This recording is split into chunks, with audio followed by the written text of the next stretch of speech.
জননী ধৈর্য ধরে ধরে মাত্র এক কথা মোর প্রতিজ্ঞা বিনা যুদ্ধে ভূসৈক্য পরিমাণ মেনে নিয়ে মই গোবিন্দের নাম করি নিডু কদাপি।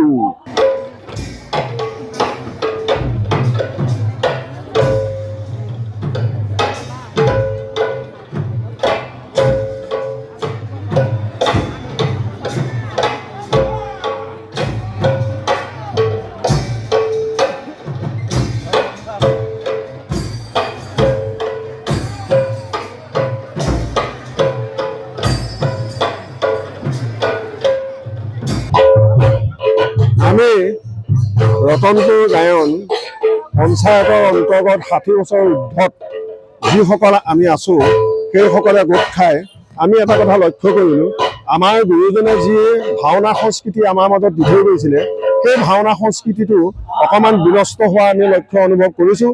সেয়েহে আমি পুৰণা কলীয়া যিটো ভাওনাৰ সংস্কৃতি, যিখিনি খোল তাল খোল তাল দবা শংখ এইখিনিক লৈ আমি ভাওনা পাতিবৰ কাৰণে আমি আগবাঢ়িছোঁ।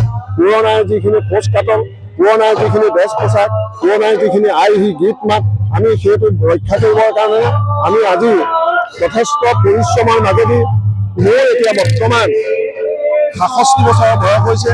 এই ৬৭ বছৰৰ বয়সতো মই ভীষ্মবৰ্ম নাটকত মই দুৰ্যোধনৰ ভাও অভিনয় কৰিবলৈ আহিছোঁ। আমি মানে সেইটো ভগৱানে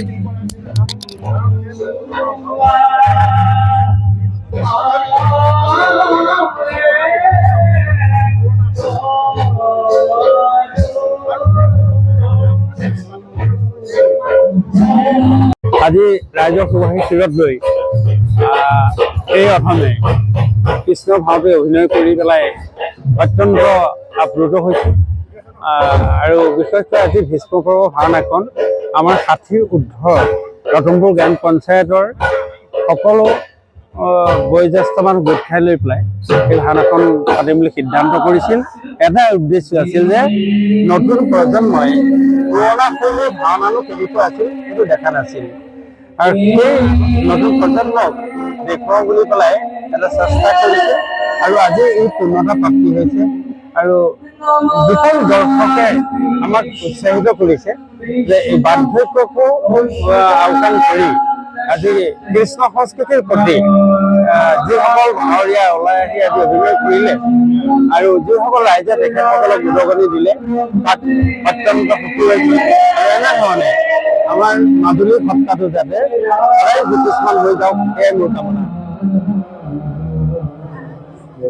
শান্তক পালন কৰি পুনৰ এই পুণ্যময় ভাৰত ভূমিত শান্তি ধৰ্ম প্ৰতিষ্ঠা কৰিব লাগিব আৰু ইয়াৰ দ্বাৰাই দেখুৱাব লাগিব যে যথা ধৰ্ম তথাই জয়, যথা ধৰ্ম তথাই জয়।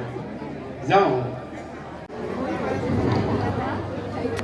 মহাৰাজ, আপোনাৰ চৰণত মোৰ আছে এটি নিবেদন, আজ্ঞা দিয়ে যদি তাক মই প্ৰকাশিব পাৰোঁ। কোৱা ভাই, কি নিবেদন?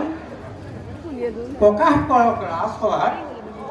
মহাৰাজ, আপোনাৰ নিৰ্দেশ মানিয়ে পাণ্ডৱে তেওঁলোকৰ ধৰ্মপত্নী দ্ৰৌপদীক সংগে লৈ দুখকো দুখ নুবুলি খাটে বনবাস 13 বছৰৰ অন্তত প্ৰতিজ্ঞা পূৰণ কৰি তেওঁলোক ঘূৰি আহি তেওঁলোকৰ প্ৰাপ্য বিচাৰি আপোনাক কৰিছিল অনুৰোধ, কিন্তু অভিমানী দুৰ্যোধনে তেওঁলোকৰ প্ৰাপ্য ঘূৰাই দিবলৈ অস্বীকাৰ কৰি ভাতৃখনে কৰিছে এক ঘৰুৱা বিবাদ।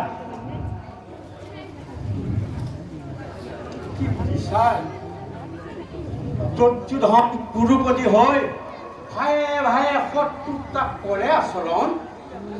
মন্ত্ৰী মহাৰাজ, চোৱা তুমি অতি সোনকালে দুৰ্যোধনক লৈ অনা ৰাজসভালৈ।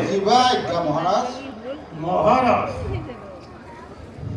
যদি সঁচাকৈ দুৰ্যোধনে পাণ্ডৱৰ অহিত চিন্তিছে তেতিয়াহ'লে কল্যাণ নহ'ব এইটো কৌৰৱপতি ভাই ভাই ভাদৰ অগ্নিৰ শিখাত উজলি উঠিব পাৰে ঘৰুৱা সংগ্ৰাম।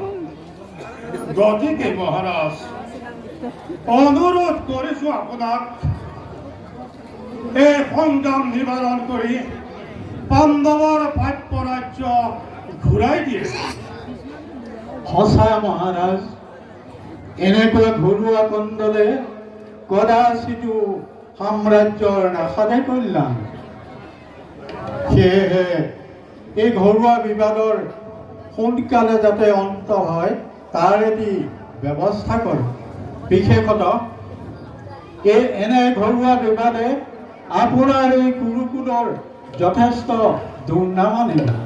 সেয়েহে মই এই ঘৰুৱা বিবাদ আপুনি নিষ্পত্তি কৰাটো কামনা কৰোঁ। মহাৰাজ, অতি বিজ্ঞ আপুনি। মোৰ এই আশা ভৱিষ্যতে যেন কৌৰৱ পাণ্ডৱৰ সদা মিলা প্ৰীতি দেখোঁ।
ব্ৰহ্মাণ্ডত সৃষ্টি স্থিতি লয় আদি হৈয়ে থাকিব লাগিছিল। সৃষ্টিৰ যেতিয়াই ধৰ্মৰ হৈ অধৰ্মৰ প্ৰাদুৰ্ভাৱ হৈছে তেতিয়াই আমি নানা সময়ত নানা ৰূপে ধৰাধামত অৱতীৰ্ণ হৈ দুষ্টকে দমন কৰি সন্তক পালনৰ যোগেদি ভূমিভাৰ হৰণ কৰি আহিছিল। কিন্তু এই শান্তিময় ভাৰতভূমিত বৰ্তমান ধৰ্ম ৰাজ্য প্ৰতিষ্ঠা কৰাৰ মূল অন্তৰায় হতভাতা কৌৰৱসকল আৰু তাৰেই ভোটা হৈছে অহংকাৰী দুৰ্যোধন। সেই দুৰ্যোধনে কুমন্ত্ৰণাকাৰী সকলেৰ পৰচনাত পৰি কৰ্ণৰ সহায় হিচাপে লৈ শৈশৱ কালৰে পৰা মোৰ প্ৰিয় ভক্ত পাণ্ডৱসকলৰ ওপৰত চলাই আহিছিল নানা অত্যাচাৰ, যতুগৃহ, সুদ পাহাৰ, দ্ৰৌপদীৰ বস্ত্ৰহৰণ। এনে কিছুমান কাম কৰাৰ পাছত মোৰ প্ৰিয় ভক্ত পাণ্ডৱসকলে সত্য ধৰ্ম ৰক্ষা কৰিবৰ কাৰণে সুদীৰ্ঘ 13 বছৰ কাল নানান যান্ত্ৰণা সহ্য কৰি বনবাস যান্ত্ৰণা শেষ কৰিলে আৰু বনবাসৰ অন্তত আহি উত্তৰা আৰু অভিমন্যুৰ বিবাহ কাৰ্য কৰিলে সম্পাদন আৰু তাৰ লগে লগেই তেওঁলোকৰ হেৰুৱা ৰাজ্য উদ্ধাৰৰ বাবে অগ্ৰসৰ হৈছে। কিন্তু অভিমানী অহংকাৰী দুৰ্যোধনে যে পাণ্ডৱৰ শেষৰ আশা পূৰ্ণ কৰিব তাৰ কোনো আশা নাই। কাৰণ কৌৰৱসকল জন্মতেই বিসংগতিপূৰ্ণ আৰু মোৰ সৃষ্টি এটি কোনো বিসংগতিপূৰ্ণ জীৱই বিশেষ দিন এই সৃষ্টিত বৰ্তি থাকিব নোৱাৰে।